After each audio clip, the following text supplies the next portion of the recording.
We're going to dive into the 2024 polling data, but with a twist. We're going to adjust it based on the errors from 2020 to give you a clearer picture of where Donald Trump stands in the race. This will help us better understand the dynamics as we fill in the electoral map and see which states are truly competitive.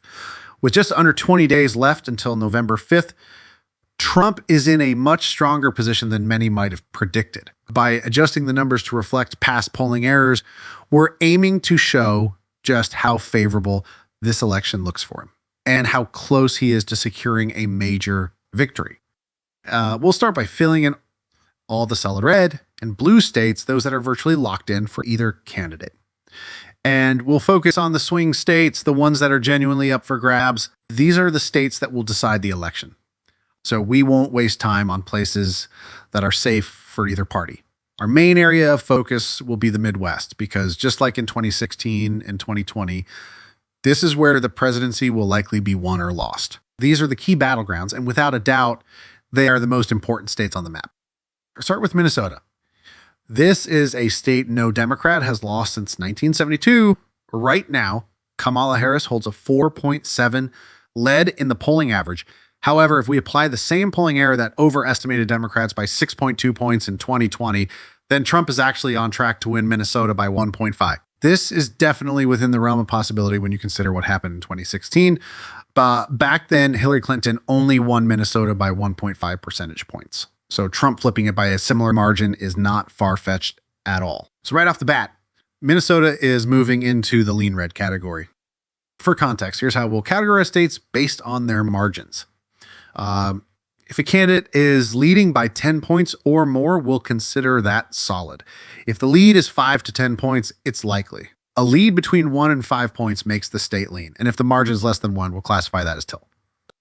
But before we get into the details, hit the subscribe button like this video and leave your thoughts in the comments. Thank you for your support. Now let's move on to Iowa here.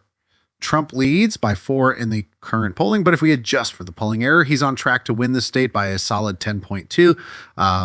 In 2016, Trump won Iowa by 9 points, and in 2020, he won it by 8 points. Given these past performances, it's entirely reasonable to expect Trump to win Iowa by a double-digit margin in 2024, making it a solid red state on our map. Next up is Wisconsin, one of the most competitive states in the country. Based on pure polling data, Harris currently has a narrow 0.3 lead, but this is the only battleground state where she's even slightly ahead. And let's not forget how much polling overestimated Democrats in the last two elections. In 2016, Clinton was supposed to win Wisconsin by 6 points, but she ended up losing it entirely. In 2020, Biden was expected to win by 6.3 points, but he barely scraped by with a 0.6 margin. Yeah, the adjusted margin for 2024 has Trump ahead by 5.9, which means Wisconsin isn't going to be close. It's likely going red. Let's now turn to Michigan. In 2020, this was the most liberal of all the swing states, with Biden carrying Michigan by 2.8. But today, the situation looks very different. Democrats are behind in the polls, and Trump leads by 1 on average. He's ahead in most of the recent polls, and it's clear that he's the favorite to flip Michigan back into the Republican column. Remember, Trump narrowly won Michigan in 2016 by just a 0.2, but polling errors once again played a major role in overestimating Democratic support. Clinton was expected to win Michigan by 11.4 in 2016, and she didn't even come close. Biden also underperformed here in 2020, and the adjusted margin for 2024 shows Trump leading by 7.2. Michigan is going into the likely red category. Moving to Ohio, a state Trump flipped in 2016 and has held ever since. Trump currently leads by 7.4 in the polls, but once we adjust for the polling error, he's on track to win by 13.6. This would be a massive victory, putting Ohio solidly in the red column. The Buckeye State has been trending Republican for years now, and this cycle, it's going to be more solid red than it's been in nearly 3 decades. Let's wrap up the Midwest with Pennsylvania, another state that's pivotal in this election. Trump currently leads by 0.3 in the polling average, and he's dominating in most of the polls coming out of the state. Pennsylvania is shaping up to be the most right-leaning of the 3 former blue wall states, Wisconsin, Michigan, and Pennsylvania. Once we adjust for the polling error, Trump is set to carry Pennsylvania by 6.5. Just like in Wisconsin and Michigan, Democrats have been heavily overestimated here. In 2016, Clinton was supposed to win Pennsylvania by Sainin, and she didn't win it at all. So the current polling showing Harris and Trump neck and neck is a very good sign for Trump. Pennsylvania, like its Rust Belt neighbors, is going to be likely red on our map. Now, let's move westward to Nebraska's 2nd district, where Kamala Harris leads by 10 points. However, after adjusting for the polling error, her lead shrinks to 3.8, making it a lean blue district. Moving up to the Northeast, Harris is still expected to win New York, but by a much smaller margin than we're used to seeing. Right now, she's pulling around a 12 to 13 point lead, which is already the worst performance for any Democrat in New York since 1988. But when we adjust for the polling error, her lead narrows to just 7.3. New York is going into the likely blue category. New Hampshire is another state that's tightening up. Harris currently leads by 7.4, but after adjustment, her lead shrinks to just 1.2. This state was very competitive in 2016, with Clinton winning by only 0.37, and it looks like 2024 could be just as close. New Hampshire is going to be lean blue on our map, barely staying above the tilt threshold. In Maine, Harris leads by 11.7, but this is based on a flawed polling average. The University of New Hampshire poll is particularly off, showing Harris ahead by an implausible margin. After adjusting for the error, Harris's lead shrinks to 5.5, putting Maine in the likely blue category. Now, let's head down to the Sun Belt. The second major battleground in this election, while the Midwest is the central fight, the Sun Belt is also critical to the outcome. Historically, this region has leaned Republican, with states like Georgia and Arizona being strongholds for the GOP. However, Biden managed to flip both of these states in 2020. But this year, Harris is not performing as well as Biden did, and it looks like Republicans are poised to reclaim these states. Starting in Virginia, Harris leads by 6.4 in the polling average, but after adjusting for the error, her lead shrinks to just 0.2.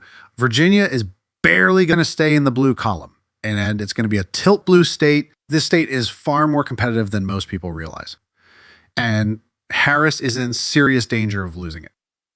Next, we head to North Carolina, where Trump won in both 2016 and 2020.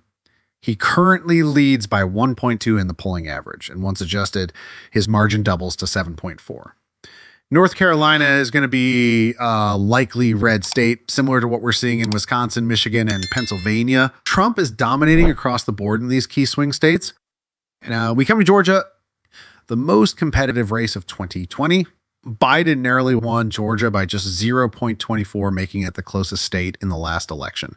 However, Harris is not Biden, and she's struggling to gain traction here. Trump currently leads by 0.9, and after adjustment, he's on track to win Georgia by 7.1. Georgia will be another likely red state on this map. Florida is next, and this state has always been a key battleground in presidential elections. Back in 2000, the entire election was decided by just 537 votes in Florida. In 2012, Obama narrowly carried the state, but since then, it's been trending more Republican. Trump won Florida by 3.2 points in 2020, and today, he's leading by 6 points in the polling average. Once we adjust for the error, Trump is expected to win Florida by 12.3. Florida is going to be a solid red state. Moving to Texas, where Trump leads by 6 points in the polls. Even though Texas has been shifting left over the past few election cycles, it's still a Republican stronghold. Trump is on track to win Texas by a double-digit margin, and once we adjust the numbers, clear Texas will remain solid red. Now let's head west to Colorado and New Mexico, two states that Biden won easily in 2020. In Colorado, Biden won by 13.5, but Harris isn't performing nearly as well. Right now, Harris leads by 8, but after the adjustment, her lead shrinks to just 4.8. So Colorado will be lean blue on our map. Yeah. New Mexico is even closer, with Harris leading by 5, but once adjusted, her lead narrows to just 1.8. This makes New Mexico another lean blue state. Finally, we come to Arizona and Nevada, two key battleground states in the Sun Belt. In Arizona, Trump currently leads by 1.1. Once we adjust for the polling error, he's expected to win by 7.3. This makes Arizona a likely red state. In Nevada, Trump leads by 0.5. And after adjustment, he's expected to win by 6.7, Nevada will also go likely red. So when we adjust the 2024 polling for the errors of 2020, Donald Trump is on track to win 322 electoral votes, a significant victory by modern standards. This election is looking far more competitive than many predicted, and Trump is clearly in a commanding position heading into the final stretch.